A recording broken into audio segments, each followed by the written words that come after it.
ಬನ್ನಿ ಸ್ನೇಹಿತರೆ, ಇವತ್ತಿನ ಮಾರ್ಕೆಟ್ ಬಗ್ಗೆ ತಿಳ್ಕೊಳ್ಳೋಣ. ಇವತ್ತಿನ ಮಾರ್ಕೆಟ್ ನಿಫ್ಟಿ 0.01% ಕ್ಲೋಸ್ ಆಗಿದೆ.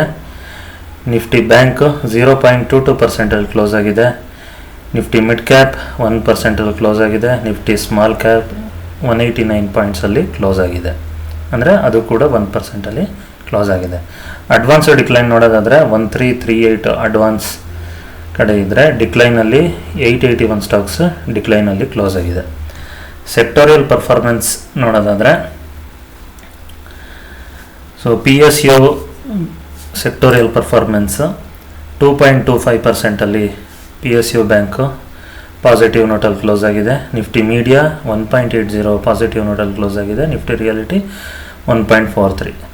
ಚೆನ್ನಾಗಿ ಪರ್ಫಾರ್ಮ್ ಮಾಡ್ತಿರೋದು Nifty IT -0.38%, Nifty FMCG -0.34% Nifty.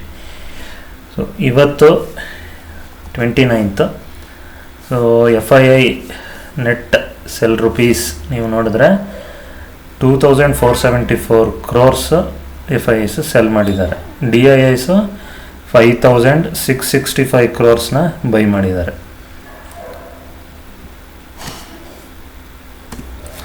ಬನ್ನಿ ಇವತ್ತಿನ ಒಂದು ಎಕ್ಸ್ಪೆಕ್ಟೇಷನ್ ಶೀಟನ್ನು ನೋಡೋಣ. ನಿಮಗೆ ಗೊತ್ತೇ ಇದೆ, ಈ ವಾರ ಕೂಡ ಒಂದು 490 ಕಂಪ್ನೀಸ್ ರಿಸಲ್ಟ್ಸನ್ನು ಡಿಕ್ಲೇರ್ ಮಾಡುತ್ತೆ. ಪ್ರತಿದಿನ ಎಕ್ಸ್ಪೆಕ್ಟೇಷನ್ ಶೀಟ್ನ ರಿಲೀಸ್ ಮಾಡ್ತಾರೆ.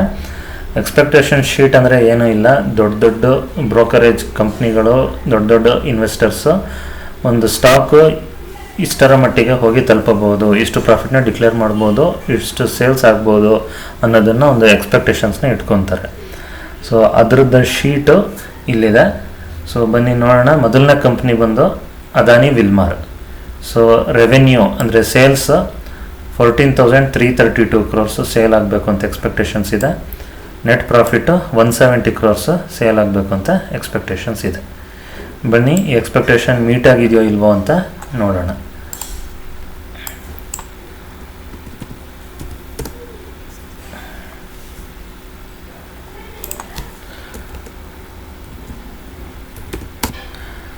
ಬನ್ನಿ ನೆಕ್ಸ್ಟ್ ಕಂಪ್ನಿಗೆ ಹೋಗೋಣ. KEI industries.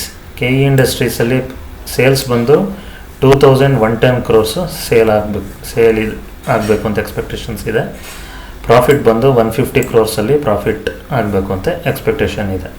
ನೋಡೋಣ ಬನ್ನಿ ಎಕ್ಸ್ಪೆಕ್ಟೇಷನ್ ಬೀಟ್ ಆಗಿದೆಯಾ ಅಥವಾ ಇಲ್ವಾ ಅಂತ. KEI ಅವರು ಈ ಮಾರ್ಕೆಟಿನ ಪಾಲಿಕ್ಯಾಬ್ ಆದಮೇಲೆ ವೈರ್ ಇಂಡಸ್ಟ್ರೀಲಿ ಇವರು ನಂಬರ್ 2 ಪೊಸಿಷನಲ್ಲಿ ಇದ್ದಾರೆ. ನೀವು ನೋಡ್ಬೋದು ಸ್ಟಾಕ್ನ ಬೆಲೆ ಬಂದು 4328 crores, ಮಾರ್ಕೆಟ್ ಕ್ಯಾಪ್ ಬಂದು 39,076 crores, PE ವ್ಯಾಲ್ಯೂ ಬಂದು 64 PE ವ್ಯಾಲ್ಯೂ ಇದೆ. ಇದರ ಮಾರ್ಕೆಟ್ ಕ್ಯಾಪ್ಗೆ ಏನಿರಬೇಕು ಅದು ಇಲ್ಲೂ ಕೂಡ ಇದೆ. ಎಕ್ಸ್ಪೆಕ್ಟೇಷನ್ಸ್ ಬಂದು ಎಷ್ಟಿದೆ? 2110 crore ಇದೆ.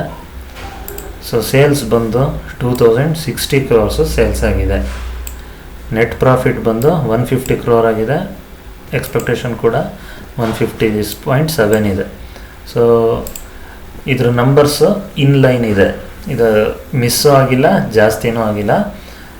ಇನ್ಲೈನಲ್ಲಿ ಎಕ್ಸ್ಪೆಕ್ಟೇಷನ್ಸು ಇದೆ, ಪ್ರಾಫಿಟ್ ಇದೆ ಅಂತಲೇ ಹೇಳ್ಬೋದು. ಇದ್ರದ್ದು ನಾವು ಟೆಕ್ನಿಕಲ್ಸ್ ನೋಡೋಣ ಅಂದರೆ, ಟೆಕ್ನಿಕಲ್ಸ್ ನೀವು ನೋಡಿದ್ರೆ ನೋಡಿ, ಇದು ಡೈಲಿ ಚಾರ್ಟ್ ಹಾಕಿದ್ದೀನಿ. ಮೇಲ್ಗಡೆಯಿಂದ ನಿಮಗೆ 22% ಕೆಳಗಡೆ ಸಿಗ್ತಾ ಇದೆ. ಇವತ್ತಿನ ರೇಟ್ಗೆ ನೀವು ಟ್ರೆಂಡ್ ಲೈನ್ ಇಲ್ಲಿಂದ ಒಂದು ಇವತ್ತಿಗೂ ಕೂಡ 14% ಡೌನಲ್ಲಿ ಸ್ಟಾಕ್ ನಿಮಗೆ ಸಿಗ್ತಾ ಇದೆ. ಇವತ್ತು ಇಲ್ಲಿಂದ ನಿಮಗೆ ಇದು ಮೇಲಕ್ಕೆ ಹೋಗೋಕ್ಕೆ ಶುರು ಮಾಡಿದ್ರೆ, ಈ ರಿಸಲ್ಟ್ನ ನೋಡಿ ನಾಳೆ ಮಾರ್ಕೆಟಿಂದ ಚೇರ್ ಅಪ್ ಮಾಡ್ತು ಅಂದರೆ ನಿಮಗೆ 15% ಗೇನ್ಸ್ ಅಂತೂ ಸಿಗುತ್ತೆ. ಪಾಲಿಕ್ಯಾಪ್ ಬಿಟ್ಟರೆ KEI ಮಾರ್ಕೆಟ್ ಲೀಡರ್ಶಿಪ್ಪಲ್ಲಿ. ವಯರ್ ನಿಮ್ಗೆ ಗೊತ್ತೇ ಇದೆ, ವಯರ್ ಎಲ್ಲ ಕಡೆ ಬೇಕು. ಇನ್ಫ್ರಾಸ್ಟ್ರಕ್ಚರಿಂದ ಹಿಡಿದು ಒಂದು ಕಾರ್ ಮ್ಯಾನುಫ್ಯಾಕ್ಚರರ್ ಕೂಡ ಒಂದು ವಯರ್ ಅನ್ನೋದು ಎಲ್ಲರಿಗೂ ಕೂಡ ಬೇಕೇ ಬೇಕು. ಇನ್ನು ಎಷ್ಟು ಮುಖ್ಯ ಪಾತ್ರ ವಹಿಸುತ್ತೆ ಅಂತ ನೀವು ನೋಡ್ಬೋದು. ಸೊ ಅದನ್ನೆಲ್ಲ ನಾವು ಮನಸ್ಸಲ್ಲಿ ಇಟ್ಕೊಂಡು ಇದರ ಮೇಲೆ ಇನ್ವೆಸ್ಟ್ ಮಾಡಿದ್ರೆ ಖಂಡಿತ ಒಳ್ಳೆಯ ರಿಟರ್ನ್ಸು ಸಿಗುವ ಎಲ್ಲ ಮುನ್ಸೂಚನೆ ಈ ಸ್ಟಾಕ್ ಚಾರ್ಟ್ ನಮಗೆ ತೋರಿಸ್ತಾ ಇದೆ. ಬನ್ನಿ ಮುಂದಿನ ಕಂಪ್ನಿಗೆ ಹೋಗೋಣ.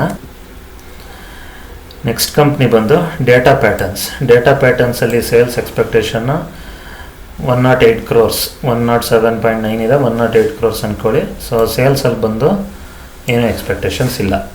ಸೊ ಇದು ಎಕ್ಸ್ಪೆಕ್ಟೇಷನ್ ಬೀಟ್ ಆಗಿದೆಯೋ ಇಲ್ವೋ ಅಂತ ನೋಡೋಣ. ನೆಕ್ಸ್ಟ್ ಕಂಪ್ನಿ ಬಂದು ಆದಿತ್ಯ ವಿಷನ್. ಸೊ ಇದರದ್ದು ಸೇಲ್ಸ್ ಬಂದು 876 crores ಸೇಲ್ಸ್ ಎಕ್ಸ್ಪೆಕ್ಟೇಷನ್ಸ್ ಇದೆ. ಪ್ರಾಫಿಟ್ ಬಂದು 53 crores ಪ್ರಾಫಿಟ್ ಎಕ್ಸ್ಪೆಕ್ಟೇಷನ್ಸ್ ಇದೆ. ಬನ್ನಿ ಪ್ರಾಫಿಟ್ ಬೀಟ್ ಸೇಲ್ಸ್ ಎಕ್ಸ್ಪೆಕ್ಟೇಷನ್ಸ್ನ ಬೀಟ್ ಮಾಡಿದೆಯಾ ಇಲ್ವ ನೋಡೋಣ.